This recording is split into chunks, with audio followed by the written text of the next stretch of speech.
Alright, so let's install our first module. In the previous session we talked about the Webform module, and that's the one we're going to install. So again, we could get it from Drupal.org or we can get it from DrupalModules.com. DrupalModules.com is probably my favorite. It allows us to see overview, reviews, ratings, and all of those kinds of things. And it's always up to date. Go ahead and click the download link, save the file. Now in Drupal 6, installing a new module meant that you had to have FTP access to your site, you had to put it in a certain spot, and honestly, there was a lot of room for error. Not anymore with Drupal 7. Drupal 7 allows us to install modules right from the module window. But in order to do that, we need to enable one module, the Update Manager. Once the Update Manager is installed, you'll see a couple of new things. It reminds us to review additional updates, run the update script. We can through a cron job or check manually. But it also adds a new button called Install New Module. And this is fantastic. It takes all the guesswork out of installing a new module. So let's go ahead and install the new module that we just downloaded.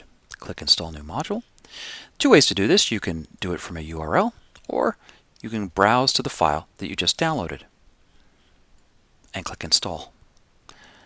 Drupal grabs the file, unzips it or uncompresses it, and puts it in the right place, which we'll take a look at in just a moment. You should get an installation was completed successfully message, and from here we can go to the administration page or enable our newly added modules. Let's go ahead and do that. And we'll just click there to close the core, and you'll see now we have Webform, and you just have to check in the checkbox to enable it and save the configuration. The window will reload. Let's click on the core again, and now we can see permissions, help, and configure. We're not going to worry about that for this part of the tutorial, but you can go ahead and take a look at that on your own. Now the old way of doing this again was to manually decompress and upload the files. Let's just take a quick peek at our file manager, and you'll see that the file has been placed in the correct place. For those of you who are used to Drupal 6, this is our Drupal installation. If I click on Sites, All, Modules, you'll see now that the Webform module has been put in the correct directory. With Drupal 7, you don't ever have to worry about that again. Alright, so we've got Webforms enabled. Let's go and make a form. Under Content, Add Content, and you'll see a new content type has been put in called Webform. And it's very similar to all of the other content that we've added to this point. So let's go ahead and set up a new Contact Us form. Now there is a module for Contact Us forms, but we're just going to use this Webform module to do a quick demonstration of how this works. Alright, so let's set up the form.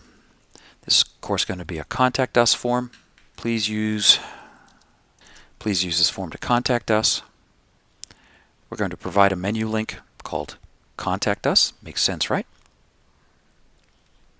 And we'll change the weight to 6, so it's all the way over on the right hand side. URL path, Drupal will fill that in for us. We're going to turn comments off because we don't really want people commenting on our contact form, and we don't want it promoted to the front page immediately. Click Save, and now we're presented with the Webform creation screen. We're going to create just a pretty simple web form here. Let's talk about these four things. The web form asks for a component, which isn't a great name, but a new component name is basically the name of the field. What kind of field it is it mandatory, and then the add button, of course.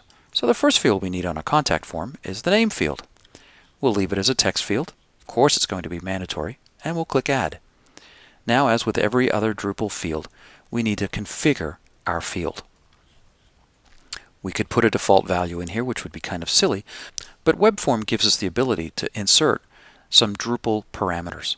If I'm logged in, it's going to grab my username and put it in there for me.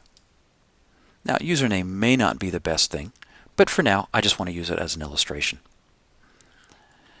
Any description of the field, is it mandatory? Does it have to be unique? And in this case, no, it doesn't, because it's just a contact form.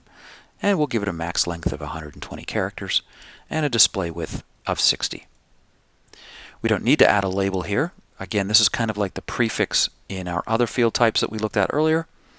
We can leave that alone, And where is the label going to be? Well, we'll keep it inline. Save the component. And let's add another new component. Email makes sense, doesn't it? Email field, well, Drupal gives us a specific email field, which gives us some error checking built into Drupal. Of course, it's going to be mandatory as well, and click the Add button. Drupal fills in the label, the key. I could set up a token value for default value, but in this case, Drupal gives me user email as default, and it automatically inserts the default value for me. It's mandatory, it's not unique, and again, let's make it 120 characters. Inline. Actually, let's make that 60 characters so it's the same width as our name field. And save the component. And let's add one last one. With every contact us form, of course, we need a message. This field is going to be a text area. Again, multiple columns, multiple rows. It also is mandatory. And click the Add button. Drupal gives us a slightly different look and feel here because of the different field. 60 characters wide. And let's go with the default height of the text area. We'll allow it to be resizable and save the component. Now again, we've got all of our fields, of course, and now we have to save the form by clicking the Save button. All right, just a couple of other things to set up here. Where is the email going to? I need to put a value in here so the email actually goes somewhere when it's sent. I can customize this email.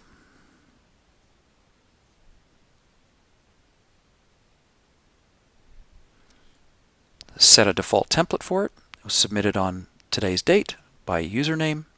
There are the values and the URL. I can save that. And the last thing is the form settings that give me the ability to set up a confirmation message or a separate confirmation page. Hey, thanks for contacting us at Drupalville. Submission limit. Can people submit more than once? And depending on the form, you might want to change that. Status of the form. And then submission access. Who can actually submit with this web form? An anonymous user, an authenticated user. And we click Save Configuration. Now, let's go over to our form. When I look at my form, these values are already filled in because, of course, I'm logged in. And now I can send a message. Hey, thanks for making this form. Click Submit. And you'll notice, hey, thanks for contacting us at Drupalville is the content that I put in the response field. So creating web forms with Drupal is all based on a module.